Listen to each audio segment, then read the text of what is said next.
Let's jump right in. And I got to say, Mauricio, it's a real change of pace. It was positive, optimistic. It sounds almost like he's on our side.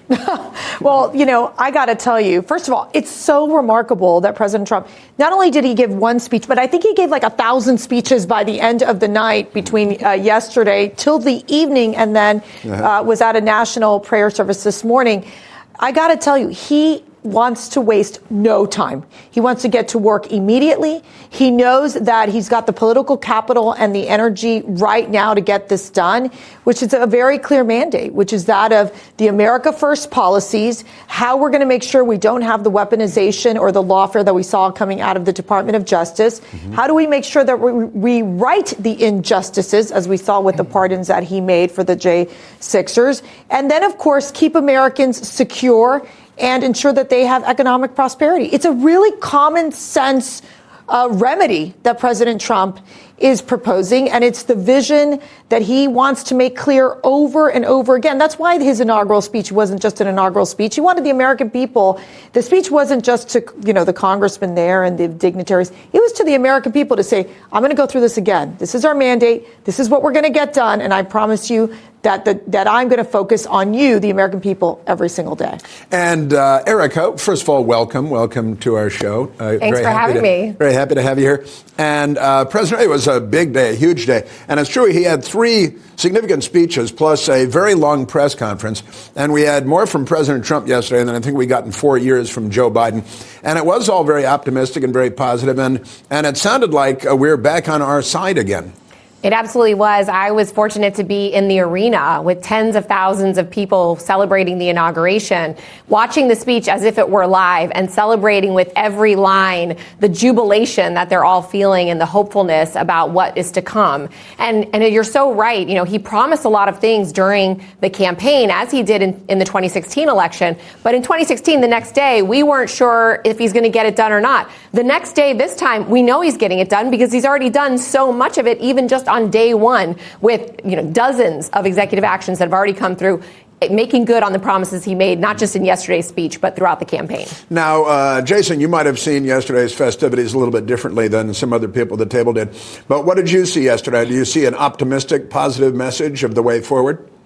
Yeah, no, definitely. Dr. King, who I celebrated yesterday, had, a very optimistic message for America. But, as far as what Donald Trump was saying, which is, kind of the polar opposite, I would say, he did say some positive things, but then he would oftentimes go back and contradict them yesterday. So, him saying that he wants to end wars, but then doubling down on threatening Panama and saying that we may go and use military action within Mexico's borders. That doesn't sound very anti-war. Well, you're putting the troops there for security reasons, not to go to war to Mexico.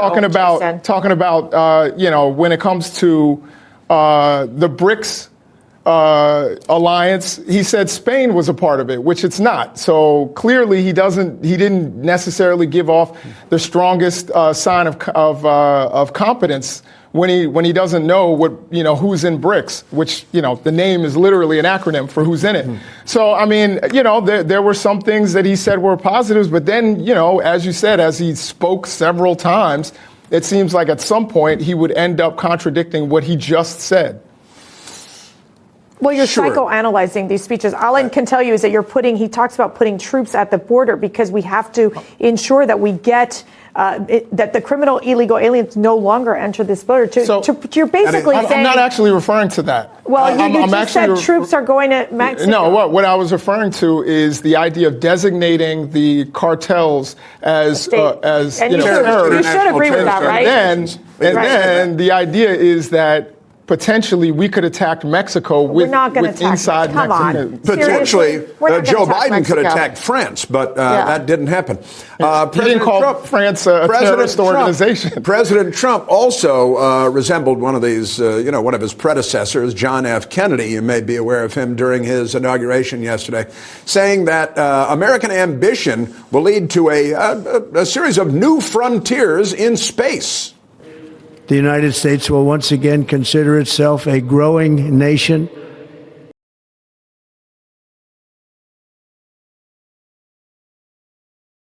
Expectations and carries our flag into new and beautiful horizons. and we will pursue our manifest destiny into the stars, launching American astronauts to plant the stars and stripes on the planet Mars.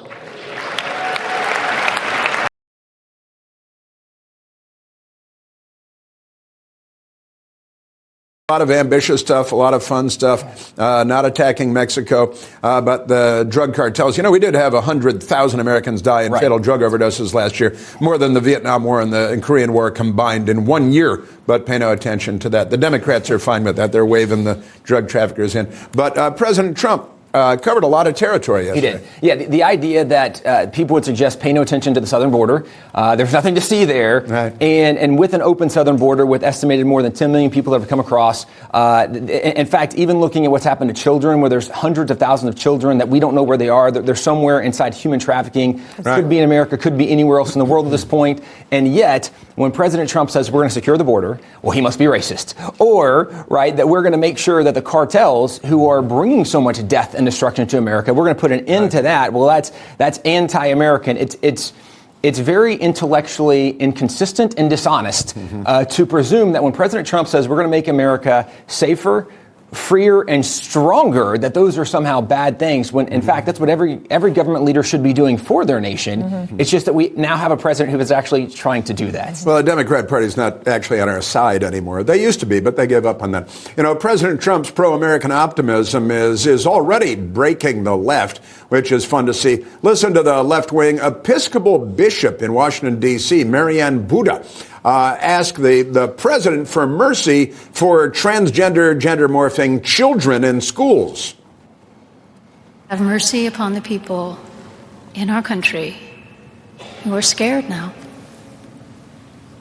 There are gay, lesbian, and transgender children in Democratic, Republican.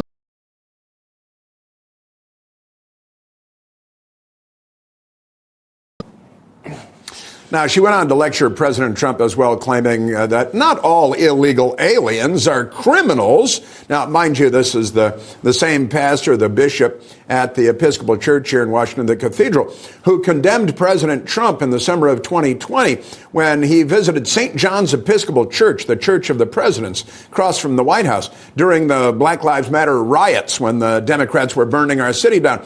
But when the church was set on fire by the Democrats, she dismissed the destruction and violence at the time of the Church of the.